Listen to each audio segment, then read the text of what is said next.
Greetings, and welcome to Wonder Night. My name is Edward Stinson III, and today I'm joined by our awesome guest and a great friend of mine, Andrea Sarcos, a educator, storyteller, award-winning photographer, a published photographer, and honestly, one of the nicest people I've ever met. So excited to have you here, excited to have an episode of Wonder Night with you. Thank you so much for having me. I'm so excited. Of course, it's my pleasure. So first and foremost, just to get into everything and just to get our viewers knowing a bit about you, we start by the craft that you do and kind of what inspires you in your craft. Another way to say that is what is your current muse or what inspires you creatively? I'm working with a couple different, subjects. I'm a photographer. And I think my main muse is light. Photography is painting with light. Oh, beautiful. You cannot make a photo, an image without light. You need light. And so I'm really intrigued by light, whatever subject it is, whether it be right now I'm been photographing tropical fruits. So whenever I'm thinking about photographing or creating my next image, I'm thinking about light. Like, what is the light? How is it reflecting off of this? Mm-hmm. Is it warm? Is it cold? From what direction? What angle? Soft, hard? Like, there's so many different qualities of light. And for me, I love just witnessing it and trying to capture it and then, putting a subject in there. But for me, the muse really is light. And just this last Friday, I was photographing longan, which is this jelly-like fruit. It's circular. Okay. And I was just taking some regular photos of it on a picnic table. And then the sun was setting and my water bottle was in front of the longan and a glass bottle, and it shined a rainbow onto the longan. So then I was like, oh every possible angle you can find immediately, right? How do I capture this rainbow? Look at this cool effect that the light had on this piece. So it's like an ephemeral moment that I'm trying to preserve. I love that. Oh my gosh, that's beautiful. I love exactly how you mentioned that ability to kind of capture light or work with light.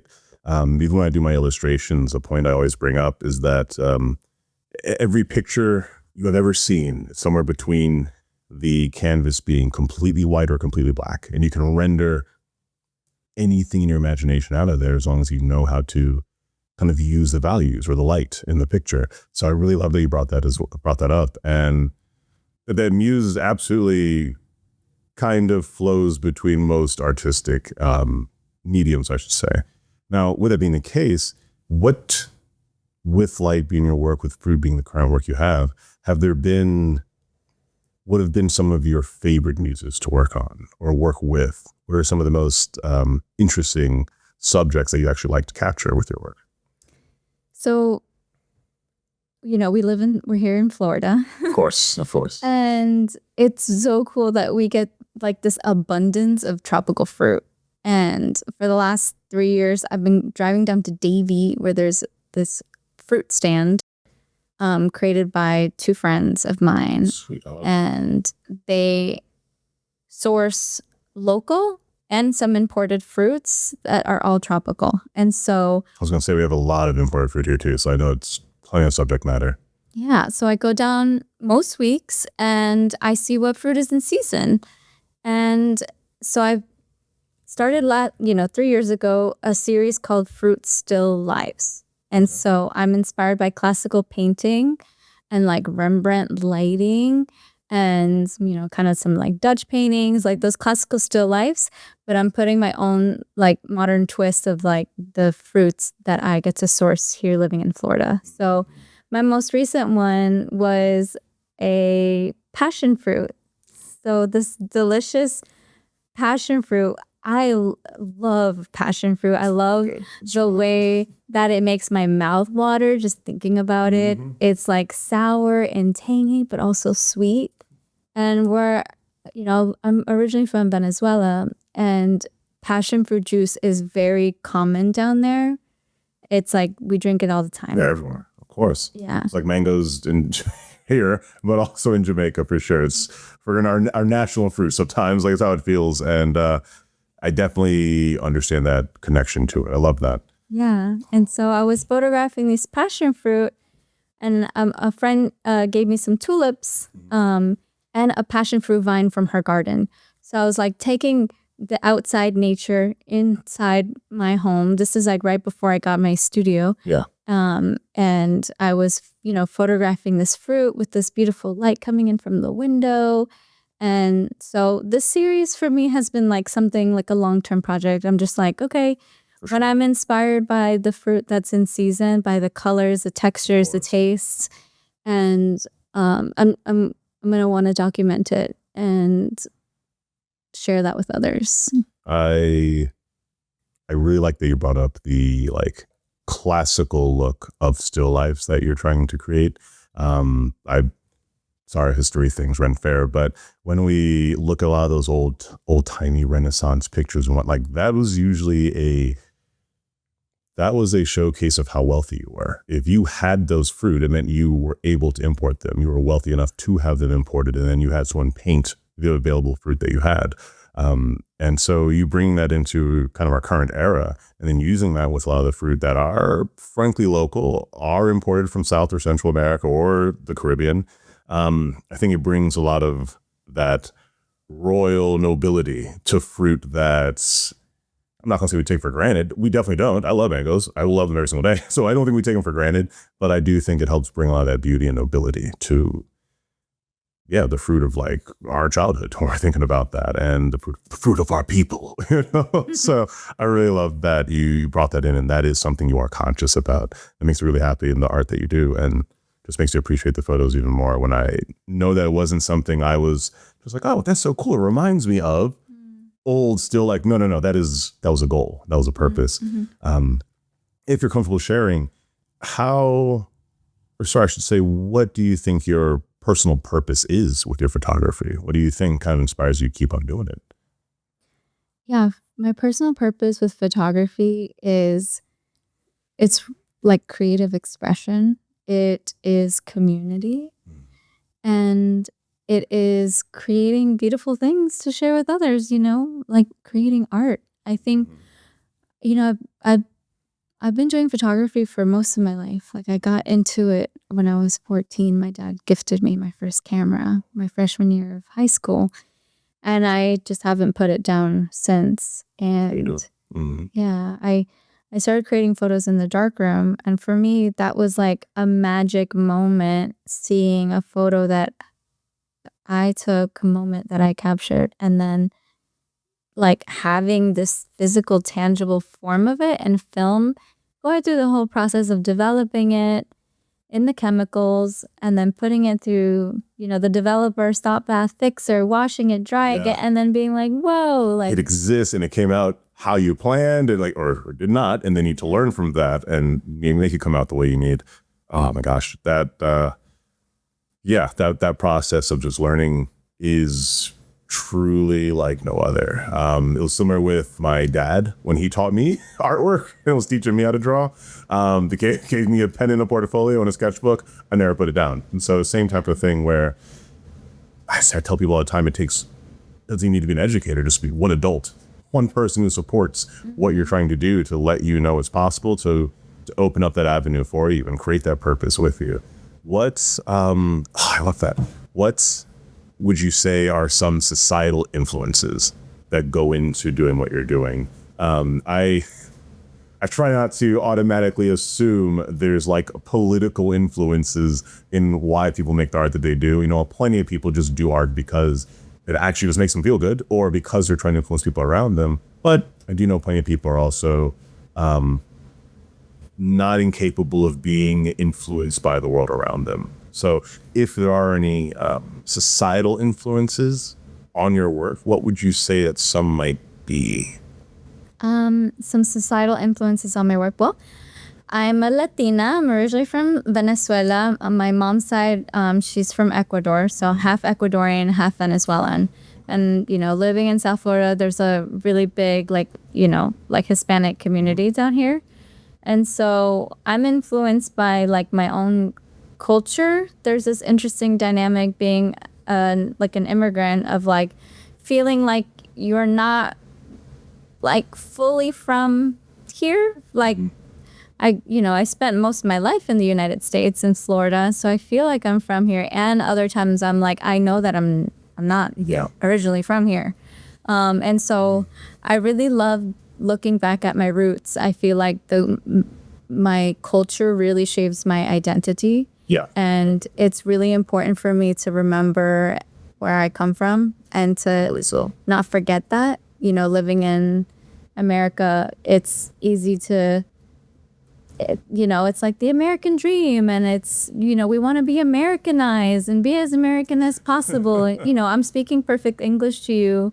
I've long lost my accent, years ago. I can still speak really good Spanish, but I feel like it's now my duty, my choice to continue learning about my culture. So continue learning what are, Venezuelan traditions, dishes, fruits, flowers, like the landscape, and from Ecuador too, continuing to connect with my family. Of course. And I think that's something like with this Fruit Still Life series is I'm bringing in those pieces of my culture because I'm photographing mangoes, passion fruit, papaya, mamoncillo, or mamon is another way to say it. In other cultures, they call it guinea.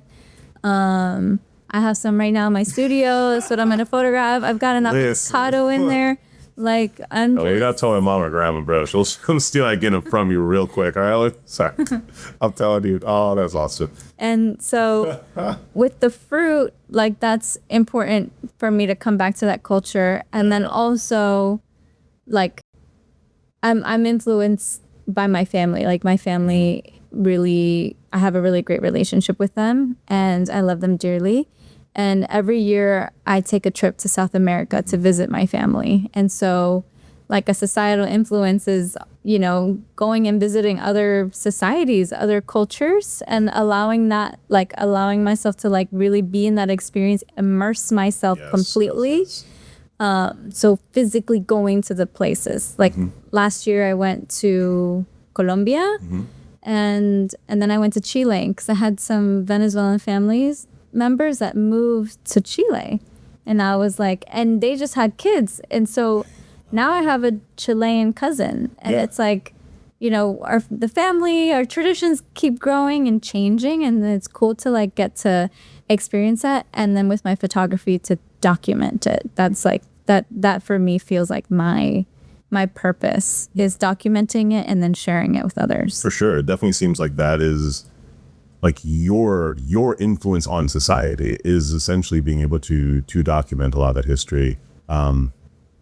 Frankly, to bring a bit of that nobility to it as well. I'd see in your art. I love seeing that in the photography. I love seeing and feeling the classic nature of it and knowing how deeply entrenched, intertwined it is with a lot of the culture you speak of. A lot of South and Central American culture directly influences and has been influenced by Caribbean culture. And so my whole mom's side of the family is Jamaican, and a very similar story where, we started in Jamaica, and I grew up here, live here. Mom and grandma, they're immigrants here. But a lot of our family has moved now actually from Florida to like New York, Georgia, California, randomly also Carolina. They're pretty cool though. And so we're naturally seeing this spread of the culture, spread of the people. And I think in a lot of what we create, I think it always, not always, but a lot of times it comes back to wanting to bring who we are, what our culture is from the past into what we're doing.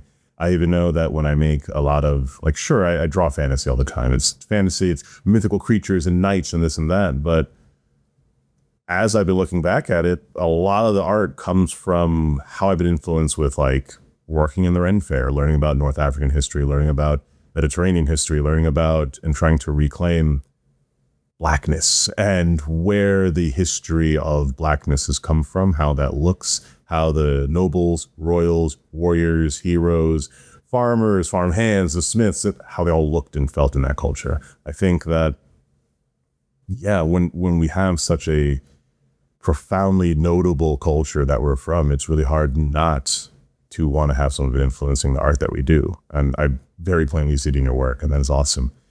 When it comes to what you are trying to do next now, what projects are you currently working on? I know, like, as an artist, it's really hard to stick with just one project at a time.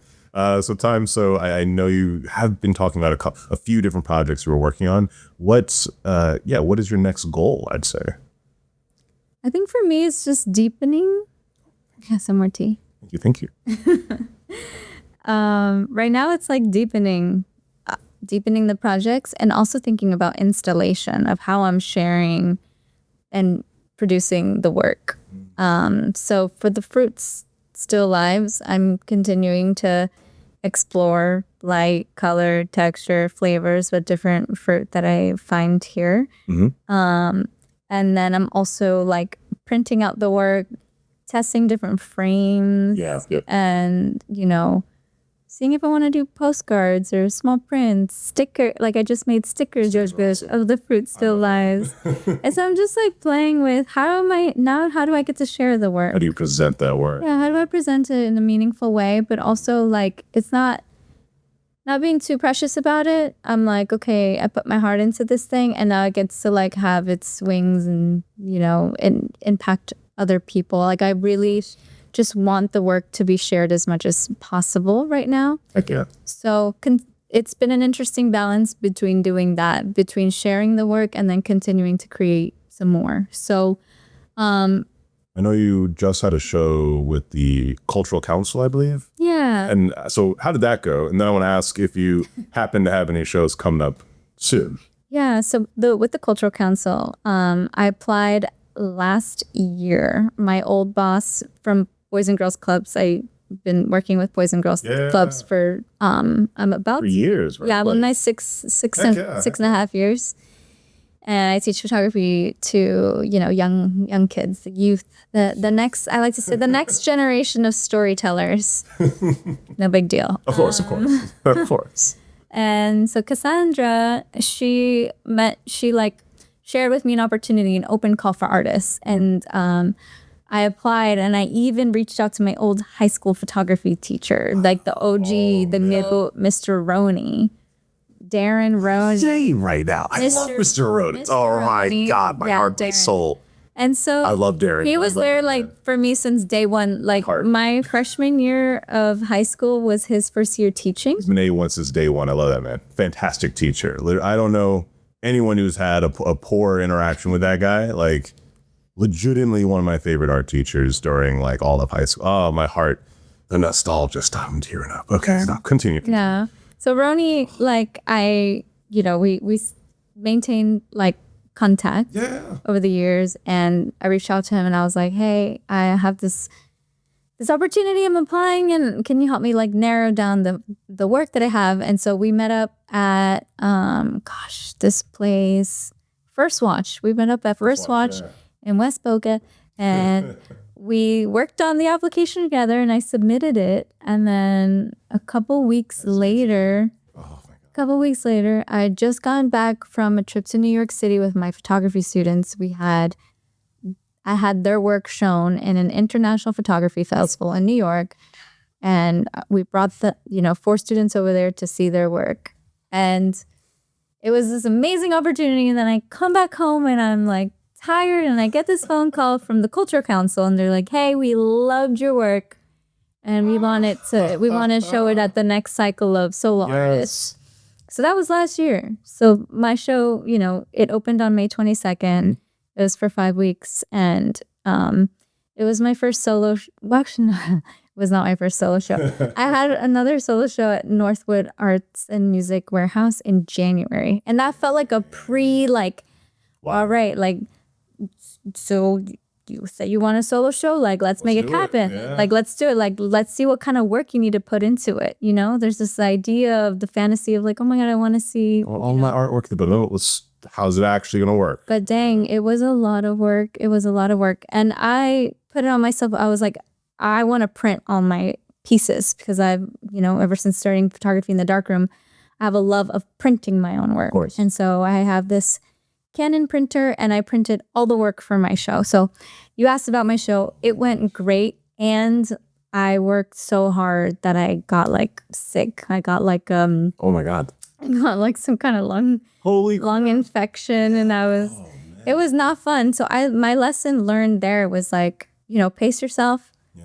Give yourself enough time to do all the things that you want to do, and like ask for support, really, because I was just like, let me just do this on myself.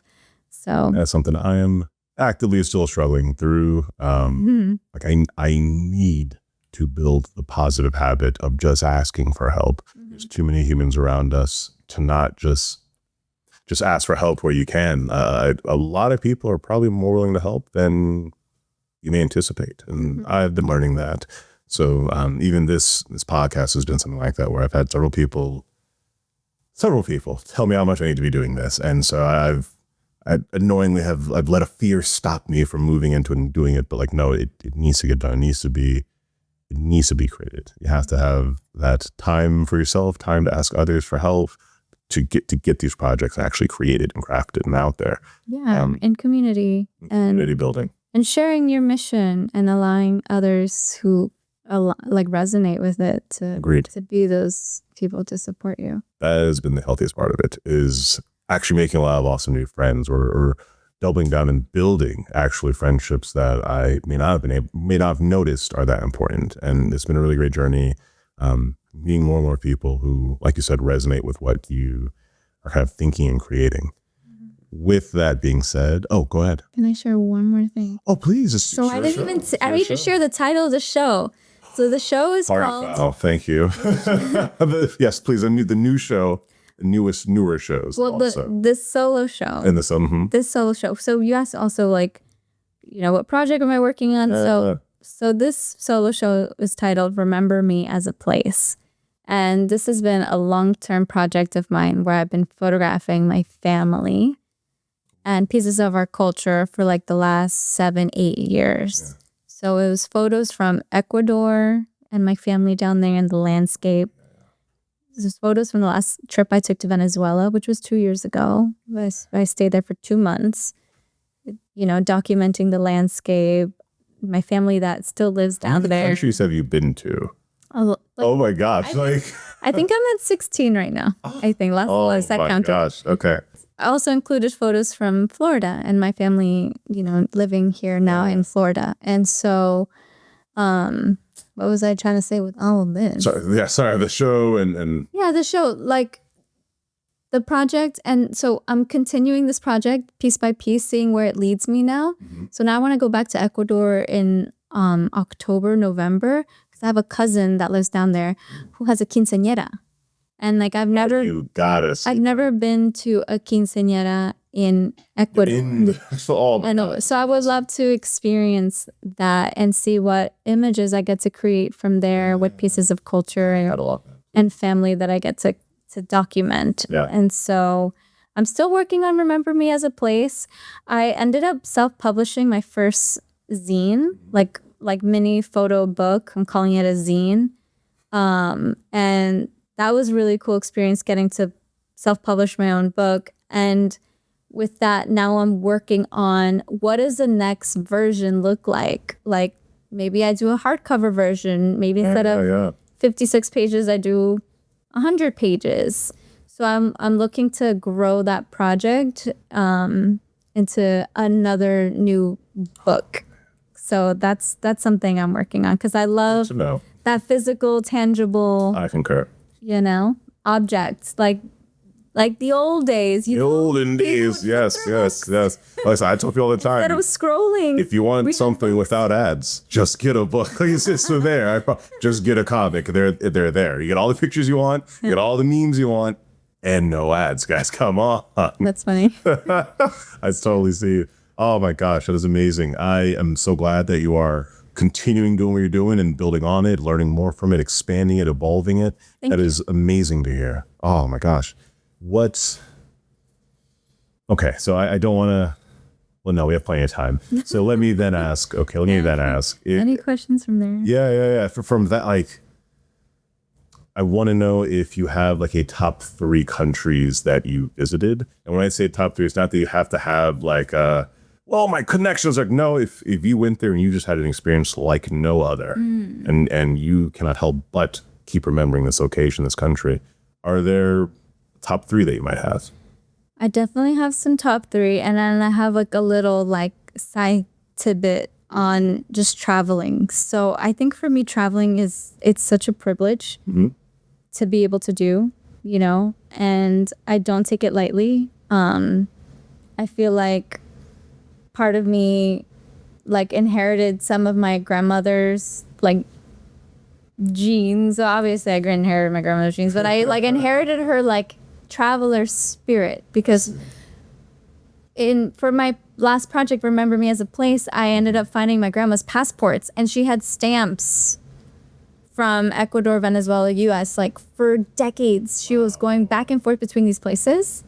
And for the last 10 years, I've also been traveling around to different places. So I think I've been to around 16 different countries.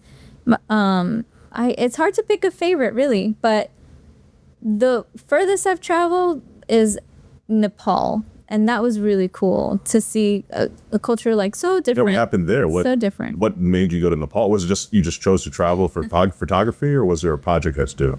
So this was in 2019, and I forget who. Someone shared with me the opportunity to work with Photographers Without Borders. So it's like Doctors Without Borders, or Photographers Without Borders. So you volunteered to go photograph for a non-for-profit in another country. So I got partnered with PA Nepal, which is called Prisoners Assistance Nepal, and it was a children's home for children of prisoners. And so I was there for 3 weeks in a children's home with 100 kids, documenting their day-to-day, you know, how they were living, being schooled, and had their, you know, community in the town was called in Sangku, Nepal, outside of Kathmandu.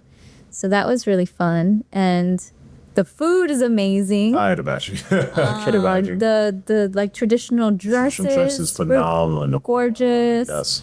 And then the religion, like how they had like I went to the stupas and prayer flags, and like there was just so many beautiful aspects of Nepal. I felt like it was such a culturally rich place, and I was just like, I hope I get to go back someday. So yeah. That is amazing. I can't claim as amazing of a number of 16 different countries. I've only been to Jamaica, Bahamas, and I've driven up the entire like East Coast of America. So I've been to states, and I will hilariously but shamelessly say, I mean, each of the states are as big as some countries. Okay, what are you gonna do? But it is still America. And each has their own culture. Each very much so has their own culture. That is something we definitely see when I'll say the Deep South is difficult. Special one to talk about, because the whole Deep South is so Deep South. But beyond that, right when I got past the Carolinas, I definitely did start seeing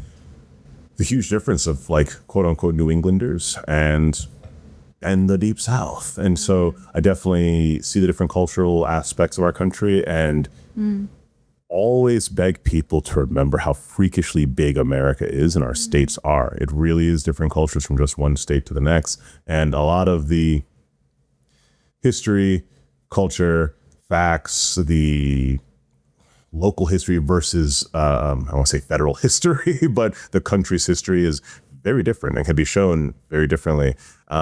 Even just in the accents we have here in South Florida versus Central and North Florida is a freaking different world in North Florida versus South Florida sometimes. And I think noticing and documenting those differences is just really important, especially for a lot of people in America who may be ignorant of the differences of South American countries or Central American countries. Like a lot just say, it's just all Hispanic. There's so much variation. A lot more variation, and there's a lot more difference of cultures, how they celebrate these different things. I definitely am looking forward to seeing how you go about documenting more of that. And you go on the quinceañera. That is, like, please, that's so cool. I'd love to see that. I'd love to see what it's like there versus, I'm not going to say American quinceañeras probably aren't as interesting, but I will say they maybe won't have as much traditional influence. sometimes. So I would like to know more about those and like to see what that looks like. I mean, personally, when I was turning 15, my mom asked me, she was like, do you want to have a quinceañera or would you prefer to have a sweet 16? And It's both a possible answer in the culture. Like, am I allowed? Would you be allowed to say? But oh my god, 'Cause, like, I would say both. I'm just saying, it's a big party. It's, you know, they spend a lot of money. huge So party. Yes, yes. I thought about it and I was like, well, if I do sweet 16, I'll like fit in more and, you know. I was thinking, what is okay? I'll I'm fit sorry, I'm like ignorant, y'all. What is the partying difference of a sweet 16 versus a quinceañera?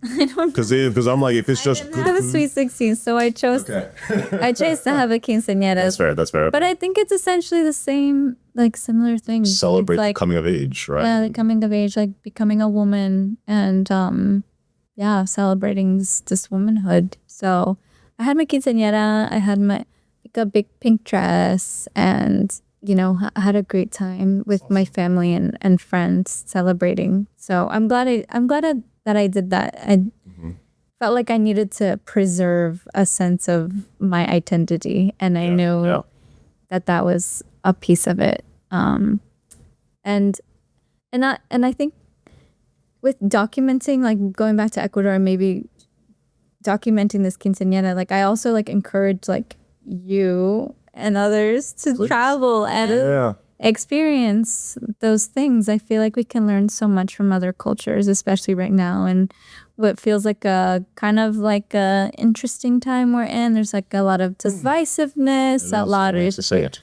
like judgment and just judgment about people different than the status quo here. And I feel like it's really important to like get out of our bubbles and our comfort zones and like go experience something new. So I travel to like go have those experiences for myself, share them with others, but then like I would advise everyone and anyone, if you have the opportunity, go travel. Yes, please. Go experience something new. Yeah. Absolutely. That is one of the biggest things like my dad told me, and my mom also tells me, my grandparents tell me, they tell themselves. And it's now come full circle. Now I'm telling them like, we all need to travel more, guys. Like y'all also need to travel. Like, cool, you're an adult, still keep traveling. There wasn't a time when like, okay, I've traveled enough. Like, I don't think that's possible. I'm pretty sure that is something that can definitely be done. And I definitely am now. I've been advocating for that more in my family, more of us going around and traveling to more family members, visiting each other, trying to really stay connected. I agree. We are in a very weird time of the country, and that fear of other is causing a lot of divisiveness. And so I thoroughly concur. Please travel more. Like, people, please travel more. I as well. I would love to travel more. I definitely have plans to actually, with several members of my family in the Ottoman encampment, we want to take like a trip around the Mediterranean next year. We want to try and stop at, Morocco, Spain, Greece. We were going to stop at Egypt, but they are going through some things right now. We'll talk about that later, but they're going through some things right now in the middle. So we'll just say that, or North Africa, West Asia for the record. And so I think we have some big plans to ideally travel to other countries next year. We'll see how the politics in our country works out. But between the travel and have like obviously a purpose. It sounds like you have a purpose. Oh yeah. Whenever I go somewhere, it's like there's like some mission there. Yeah. Like in Nepal, it was Photographers Without Borders. You know, I'm documenting for this charity, for this nonprofit.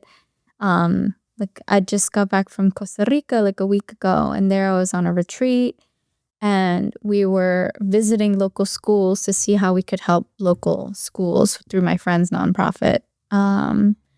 Of like building, we have the idea to build a community center, fix some roofs on some of the elementary schools out there. See, wildly productive. We just want to go see a bunch of castles. Okay. we just want to see some ancient sites.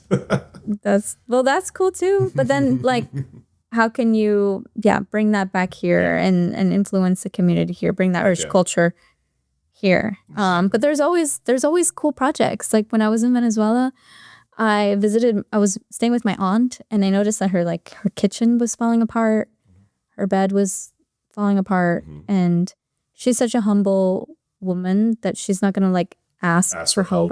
Yeah. But I noticed these things, and I reached out to my family, and Can we do that? I ended up, just going on Instagram and talking about what I was seeing, and see if anyone would be interested in helping out financially. And in 2 days, I received $900, and we got my aunt a new bed, a new kitchen, a closet, medication for a couple months. Those are some little things that will change her into entire day-to-day life. Can change people's lives. So how are we first of all being present and aware enough and really with people to see what people are going through, what they might need that they're maybe not saying, and how can we go out of our way? That was uncomfortable for me to share that, and but I was like, it's not even about me. It's not about me. How can I be there for other people? And I'm just so grateful that my community showed up for me in that time. So I think with my art, I'm constantly, how do I bring community together? Traveling, how are we bringing community together? Here, having this conversation with you, I'm how is this going to impact Precisely the larger community? So those are things that I get excited about personally. I love that. I definitely continue to think about and try to be aware of our impact on the community. I continue to try and make sure that when we do our writing classes, our storytelling classes, our art classes, when we set up at the Renaissance Festival to teach history, do the sword fighting, and invite the new era of young teens and kids who are learning about sword fighting, learning about history and all that. When we are here and we're doing our show here and we're interviewing people, talking to people, almost every time we want it to come back to, how are we connecting ourselves to the community? How are we staying as part of the social connection that makes humanity exist? We are a communal people, and when we are in a community, we seem to flourish. So I always want to really make sure the things we're doing are trying to benefit our connection to community. Yes, benefit the community, but also benefit the connection we're building with that community. I want that connection, that emergent property of us working with each other, to be something really magical and something that really builds all of us. Now, to help wrap up everything and really get to, I guess, the crux of it all, at the end of each Wonder Night episode, I want to leave off with a profound insight, some form of information or lesson gleaned from the guest that would be something I've always wanted to talk about, or would be something they would love to share. And so either, let me just ask the question. What is a profound piece of wisdom that you have always wanted to leave with people, or you've always wanted someone to ask you about? A profound piece of wisdom. Or a profound insight that you might have. Profound insight, okay. I mean, something that I learned, an insight that came to me just recently, was you are the medicine. Okay. You are the medicine. And with that, I feel like a lot of us are constantly asking other people for advice. We're looking at social media, we're looking at this and that, all these outer influences, when a lot of the answers we really know ourselves. We just don't give ourselves the time to really sit with it, and so I've in the last 10 years since graduating from school, I've just created my own path with art and with traveling and photography, and I'm just going and flowing with what interests me, what excites me, and how I can build community and impact people and leave behind an amazing legacy of art and community. And so yes. if someone were to ask me, it's if someone were kind of lost or like, I don't know what to do, I'd be like, well, what did you do when you were like a little girl or boy? Like, what is that thing that really lit you up when you were younger? Before society told you that that was wrong or that's bad or, that's not going to make you money or these kinds of things. I feel like a lot of us were really stifled with our level of creativity, of intuition, of creativity. And I feel like we get to like reclaim those parts of ourselves and create our own path and do what really lights us up and what we're passionate about, because otherwise, like, why the heck are we here? Like, we're not here to I'm not here to waste a second on earth. Like, I'm only doing things that I really want to do, that, even if they're kind of hard or challenging, it's building towards a greater vision. And I just would love, if I could impart advice, wisdom. You are the medicine. Create your own path. Like, you can do it. What does your little girl, your little boy, like, truly want to do? Like, coming back to that, like, essence. I love that. I think it connects a lot to a line I heard where, be the adult your younger self needed. Be the adult that they need to be inspired by, or would have told them what they need to, could become. So I definitely think that fits like directly into that. I love that. Be the medicine. Andrea, that is our episode. It's been an absolute pleasure having you here. This was beyond kind, beyond nice, beyond comforting. I'm so honored and grateful to have had you as our first guest, and a really, really awesome one. Thank you so much for being here, and thank you so much for joining us on Wonder Night. And I look forward to hanging out and talking again soon. Of course. Thank you so much. This has been so fun and so insightful. And I feel like you're like an old friend, and we're just casually having a conversation. So thank you for your questions and your insights. And I'm excited to see where this grows and develops and evolves over time. So thank you so much. A pleasure.